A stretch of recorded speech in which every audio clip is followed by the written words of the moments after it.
इस लेक्चर में हम लोग पढ़ेंगे कॉम्बिनेशन ऑफ रेजिस्टेंसेस। तो हेडिंग दो,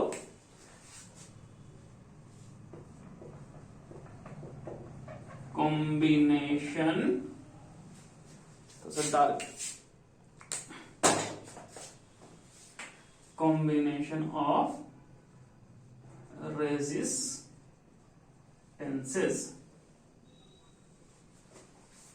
देखो बेसिकली दो तरह के कॉम्बिनेशन होते हैं किसी सर्किट में रेजिस्टर्स का या रेजिस्टेंसेस के।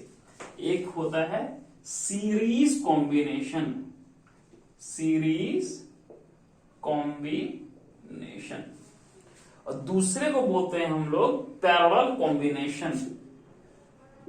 पढ़ेंगे इनके बारे में एक एक करके, पहले लिख लो मेजर कैटेगरी पैरेलल कॉम्बिनेशन। तो सबसे पहले हम लोग पढ़ेंगे सीरीज कॉम्बिनेशन। हेडिंग दो, सीरीज कॉम्बिनेशन। ठीक है, सीरीज कॉम्बिनेशन। देखो यहां पर बना रहे सीरीज कॉम्बिनेशन। मान लो कि पहला रेजिस्टर है, ये दूसरा रेजिस्टर है, ये तीसरा रेजिस्टर है, और इसको जोड़ दिए हैं सेल कह लो, सेल से भी जोड़ सकते हैं या बैटरी कह लो। ठीक है, स्विच लगाने का मतलब स्विच लगा दो।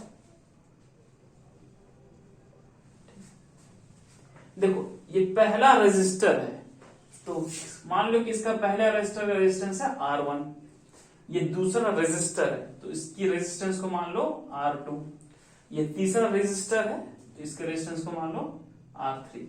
तुम 3 से ज्यादा भी लगा सकते हो, 4 लगा लो, 5 लगा ना, 15, 20, 50 जितना भी मन करे तुम ऐसे लगा सकते हो। तो जब इस तरह से रेजिस्टर्स को जोड़ेंगे किसी भी सर्किट में तो बोलेंगे कि ये रेजिस्टर्स किसमें है, सीरीज में है। इसमें देखो सारा रेजिस्टर एंड टू एंड क्या है, कनेक्टेड है। All the resistors are connected end to end consecutively.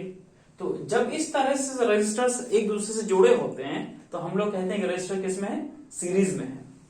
The resistors will be said to be in series when they are connected end to end consecutively.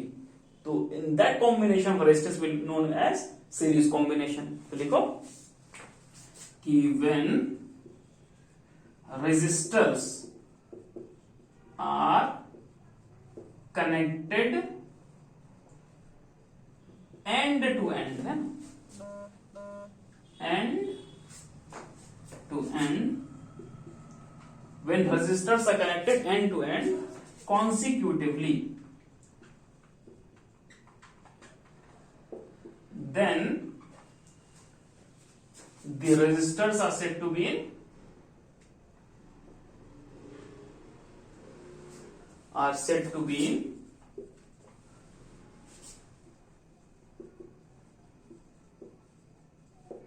series combination।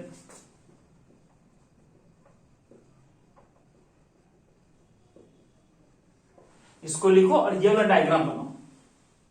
तो देखो मान लो कि हम जो battery लगाए वो कितने पोटेंशियल डिफरेंस का है, वो VEMF का है या कह लो पोटेंशियल डिफरेंस का है। जब अगर मान लो कि स्विच को ऑन कर देंगे तो इसमें से क्या फ्लो होगा, करंट फ्लो होगा।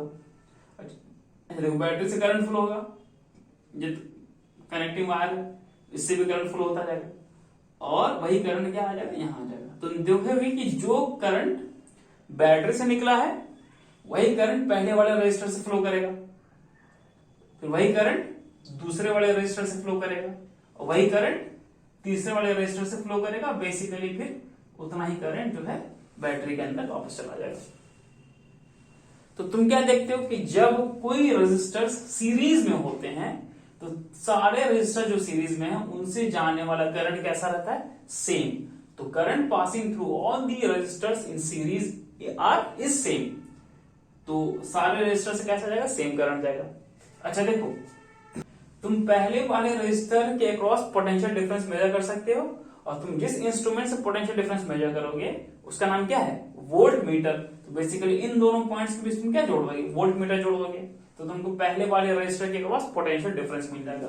तो तुम देखोगे कि पोटेंशियल डिफरेंस आएगा, कुछ आएगा, उसको कहेगा V1।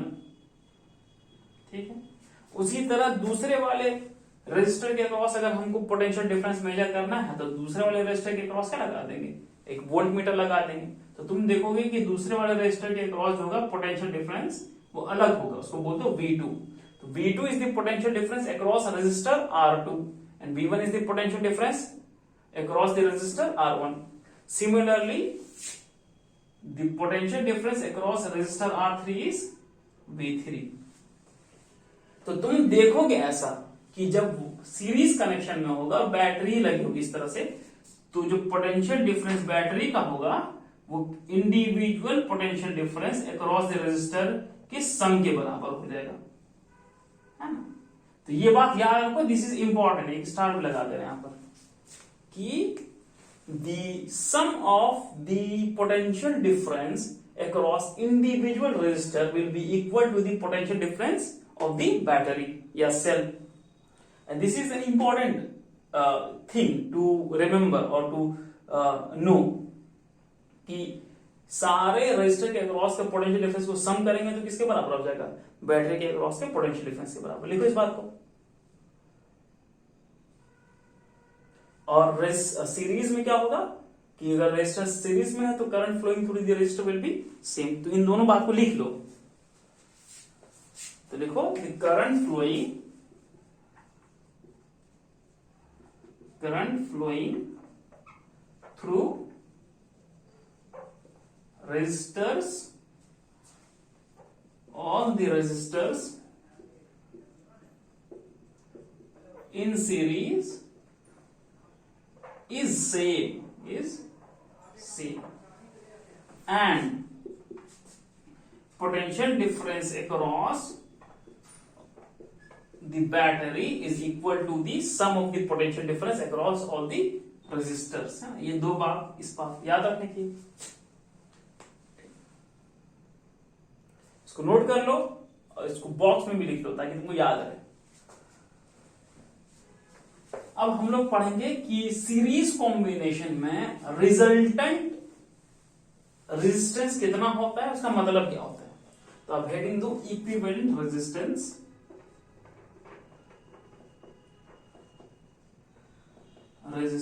और इक्विवेलेंट रेजिस्टेंस को हम लोग रिजल्टेंट रेजिस्टेंस भी बोल सकते हैं ना। इसको क्या बोल सकते हैं, रिजल्टेंट रेजिस्टेंस। तो इक्विवेलेंट रेजिस्टेंस इन सीरीज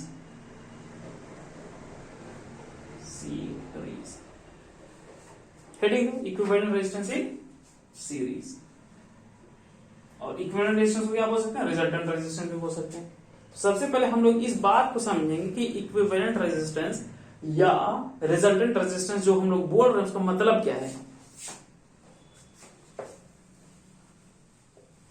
तो देखो, मान लो कि तुम्हारे पास 3 रजिस्टर है, तुम ले कितना भी सकते हो, लेकिन हम सिंप्लिसिटी के लिए और समझाने के लिए 3 रजिस्टर ले रहे हैं। और इसको तुम एक V वोल्ट के सेल से क्या कर दियो, जोड़ दियो। और पहले वाले रजिस्टर का रेजिस्टेंस है R1, दूसरे वाले का क्या है R2 है, तीसरे वाले का है R3। तो इक्विवेलेंट रेजिस्टेंस या रिजल्टेंट रेजिस्टेंस कहने का मतलब यह है कि अगर हम इन तीनों रेजिस्टेंस को हटा करके एक रेजिस्टेंस लगाएं इस तरह से कि बैटरी से निकलने वाला करंट कैसा रहे, सेम रहे, तो उस रेजिस्टर का रेजिस्टेंस कितना होगा।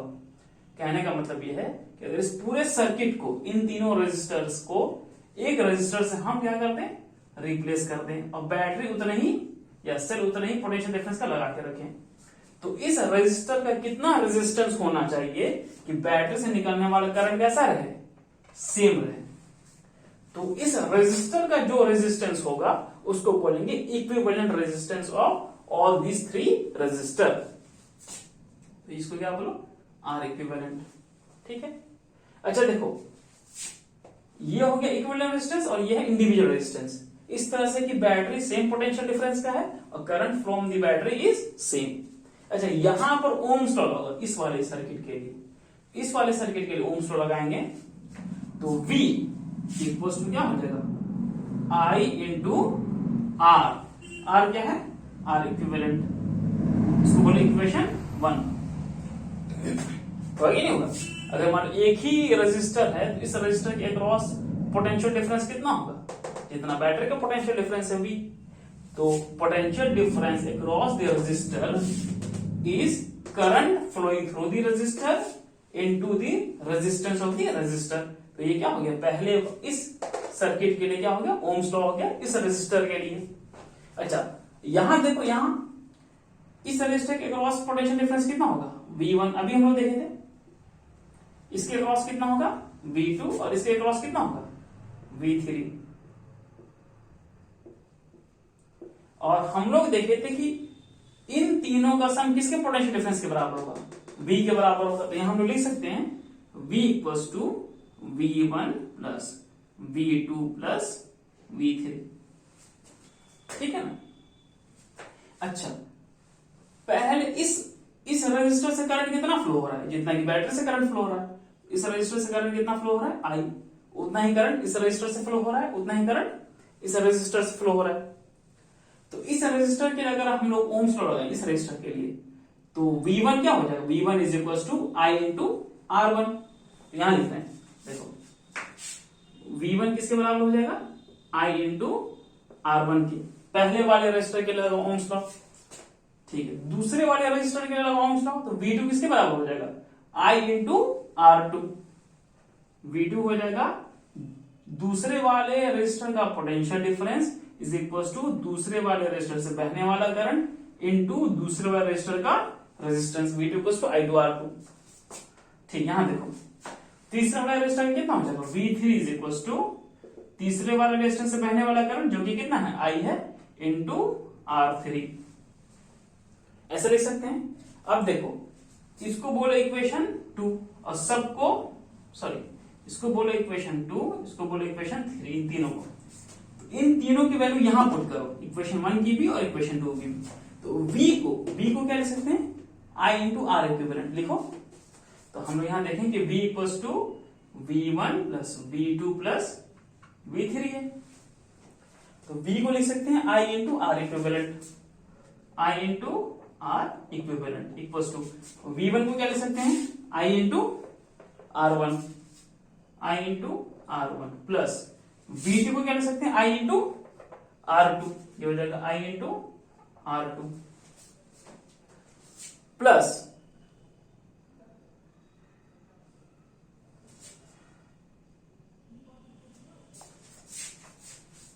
है ना, यहां पे लाइट का आ रहा है थोड़ा सा ये, तो I इंटू R इक्विवेलेंट क्या हो जाएगा, V1 क्या हो जाएगा IR1 प्लस V2 क्या हो जाएगा IR2 प्लस V3 क्या हो जाएगा, ये हो जाएगा IR3, होगा कि नहीं होगा।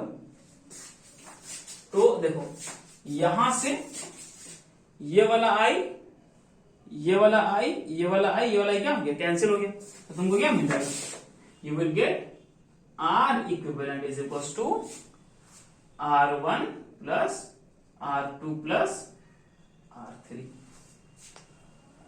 तो ये कब आएगा, जब रेजिस्टर्स कैसे हो, सीरीज में हो। तो जब रेजिस्टर सीरीज में होगा तो इक्विवेलेंट रेजिस्टेंस क्या होगा, इंडिविजुअल रेजिस्टेंस का क्या हो जाएगा, सम हो जाएगा। देखो इस बात को, ये पूरा डेरिवेशन है।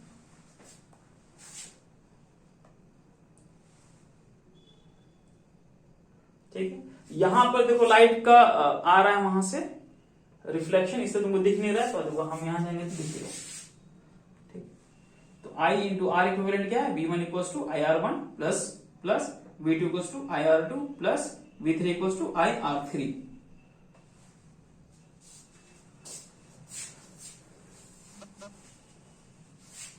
ठीक है, इनसे पूरा कर लेते हैं।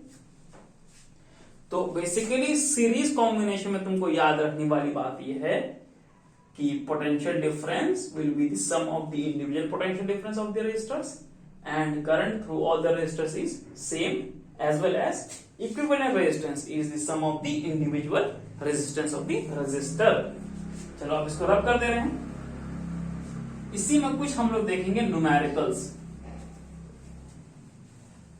ताकि तुमको बात पूरी तरह से समझ में आ जाए और कैसे हम लोग इसको सॉल्व कर सकते हैं।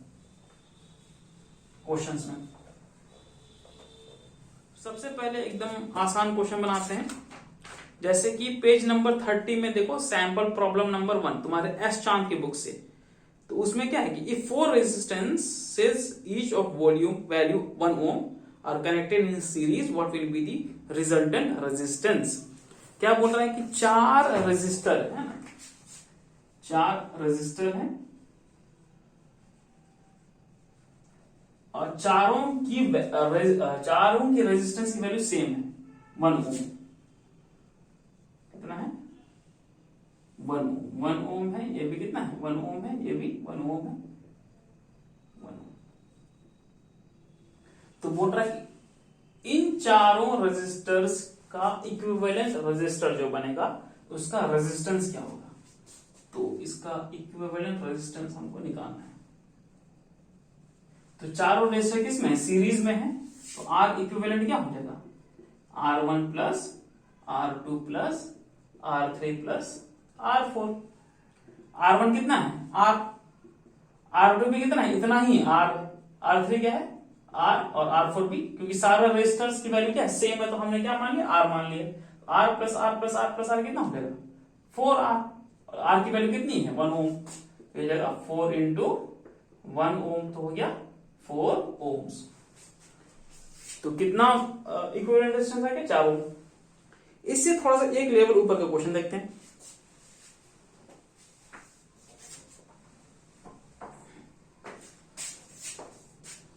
जो नेक्स्ट क्वेश्चन है पेज नंबर 31 में तुम्हारा sample problem number 2 again S चांद की बुक से। इसमें है कि एक 6 ओम के रेजिस्टर को एक 6 ओम के रेजिस्टेंस को 4 ओम के रेजिस्टेंस के साथ सीरीज में बांध दिया गया है। फिर बैटरी कितना का है 20 वोल्ट का बैटरी है। तो हमको निकालना है कि 6 ओम के रेजिस्टर से कितना करंट, पूरे सर्किट से कितना करंट फ्लो हो रहा है और 6 ओम के रेजिस्टर के अक्रॉस का पोटेंशियल डिफरेंस कितना है। तो बेसिकली वी हैव पास एक 6 ओम का रेजिस्टर है और जो कि किसके साथ अटैच है 4 ओम के साथ, और कितने का बैटरी है 20 वोल्ट का बैटरी सेल, और ये ऐसे जुड़ा हुआ है। तो तुमको सबसे पहले इसमें तुमको क्या निकालना है, करंट निकालना है कि बैटरी से कितना करंट फ्लो हो रहा है। उसके लिए तुम सबसे पहले क्या निकालोगे इक्विवेलेंट रेजिस्टेंस। उसके लिए तुम निकालोगे इक्विवेलेंट रेजिस्टेंस। तो ये देखो ये दोनों रेजिस्टर किसमें है सीरीज में है, तो इन दोनों का इक्विवेलेंट रेजिस्टेंस कितना हो जाएगा आर इक्विवेलेंट क्या हो जाएगा R1 प्लस R2। इसको बोल दो R1, इसको बोल दो R1, इसको बोलो R2। ठीक है, तो इक्विवेलेंट रेजिस्टेंस कितना हो जाएगा 6 ओम प्लस 4 ओम, तो हो जाएगा 10 ओम। तो तुम्हारा जो इक्विवेलेंट सर्किट बनेगा वो कैसा बनेगा, ऐसा बनेगा।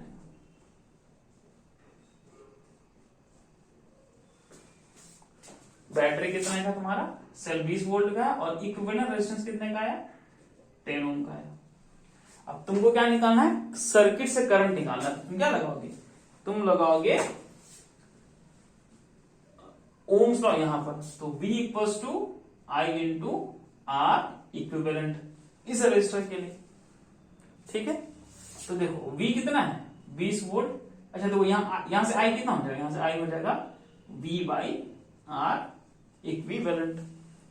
V कितना है 20 वोल्ट, तो हो जाएगा 20 वोल्ट, और R इक्विवेलेंट कितना है 10 ओम, तो ये हो जाएगा 10 ओम। तो कितना आ गया तुम्हारा 2 एम्पियर। तो करंट कितना फ्लो होगा सर्किट से 2 एम्पियर। तो अगर यहां से 2 एम्पियर करंट फ्लो होगा तो यहां से भी कितना फ्लो होगा 2 एम्पियर भी, 2 एम्पियर ही होगा, है कि नहीं। अगर वहां से करंट अगर 2 एम्पियर फ्लो किया है तो यहां से भी करंट कितना फ्लो करेगा 2 एम्पियर। वही करंट इस रजिस्टर के अक्रॉस जाएगा, वही करंट इस रजिस्टर के अक्रॉस जाएगा, और वही करंट कितना है सर्किट में जाएगा, सर्किट में फ्लो होगा, पूरे बैटरी से निकलेगा बैटरी में जाएगा। ठीक है, अब तुमको अब क्या निकालने बोला है कि 6 ओम का जो रेजिस्टर है उसके अक्रॉस पोटेंशियल डिफरेंस कितना होगा। तो तुमको बेसिकली क्या निकालने बोला है V1। तो फिर से यहां पर ओम्स लॉ लगाओ। ओम्स लॉ क्या हो जाएगा, पहले रेजिस्टर के अक्रॉस का potential difference is equal to पहले रेजिस्टर से फ्लो होने वाला करंट इज इनटू पहले रेजिस्टर का रेजिस्टेंस। तो पहले रेजिस्टर का पोटेंशियल डिफरेंस तो निकालना ही है, और पहले रेजिस्टर से कितना करंट फ्लो हो रहा है, जितना कि पूरे सर्किट से फ्लो हो रहा है, क्योंकि दोनों कैसे किस में सीरीज में, तो इससे भी कितना फ्लो होगा 2 एम्पियर इनटू पहले रेजिस्टर का रेजिस्टेंस कितना है 6 ओम, तो कितना हो गया 12 वोल्ट। तो V1 कितना हो गया 12 वोल्ट। पहले रेजिस्टर के अक्रॉस पोटेंशियल डिफरेंस हो गया 12 वोल्ट। अच्छा, अगर तुमको बोलता है कि दूसरे वाले रेजिस्टर का पोटेंशियल डिफरेंस निकाल के दिखाओ V2, ठीक, उधर अब कर दे, तो उधर का काम नहीं हो। तो अगर हमको दूसरे वाले रेजिस्टर के अक्रॉस पोटेंशियल डिफरेंस निकालना होता तो हमारे पास दो तरीका था। पहला तरीका क्या था कि दूसरे वाले रेजिस्टेंस के लिए क्या लगा लो, पहला तरीका ये था कि दूसरे वाले रेजिस्टेंस के लिए लगा लो ओम्स लॉ। तो दूसरे वाले रेजिस्टर का पोटेंशियल डिफरेंस कितना है V2 इज इक्वल टू दूसरे वाले रेजिस्टेंस से फ्लो होने वाला करंट I इंटू दूसरे वाले रेजिस्टेंस का रेजिस्टेंस R2। तो V2 कितना हो जाता, I कितना है 2 एम्पियर और R2 कितना है 4 ओम, तो कितना हो जाता 8 वोल्ट। या तो तुम ऐसे बनाते मेथड 1, या तुम कैसे बनाते, हमको पता है पहले से कि अगर दोनों रेजिस्टर सीरीज में है तो V1 प्लस V2 किसके बराबर होगा, बैटरी के पोटेंशियल डिफरेंस के बराबर, जो कि है 20 वोल्ट। तो V1 प्लस V2 किसके बराबर होता, बैटरी के पोटेंशियल डिफरेंस 20 वोल्ट के बराबर। V1 कितना निकाले हैं 12 वोल्ट, तो ये होता 12 volt plus V2 equals to 20 volt. तो V2 यहां से कितना आ जाता 20 वोल्ट माइनस 12 वोल्ट, जो कि आ जाता 8 वोल्ट। देखो फिर से यहां नहीं दिख रहा तुमको, देखो अब देख लो V2 यहां से कितना हो जाएगा 20 वोल्ट माइनस 12 वोल्ट, उधर चला जाएगा तो माइनस हो जाएगा 8 वोल्ट। देखो दोनों से क्या आएगा, सेम आंसर आएगा। तो ये हमारा था सीरीज कॉम्बिनेशन। इसमें जितना सारा क्वेश्चन है तुम एस चांस से बनाओ, अच्छा हुआ कि एस चांस से बनाओ, क्योंकि उसमें क्वेश्चन जो है पहले इजी से शुरू किया है, फिर धीरे धीरे टफ की तरफ गया है। बेसिकली टफ तो कुछ है ही, बस ये समझ आएंगे तो सब कुछ आसान है। और अगर कोई प्रॉब्लम है तो पर्सनली मैसेज करके पूछना, नहीं तो यहीं पे कमेंट में मेंशन कर देना, बता देंगे। ठीक है, see you in the next class. Next class में हम लोग पढ़ेंगे पैरेलल कॉम्बिनेशन।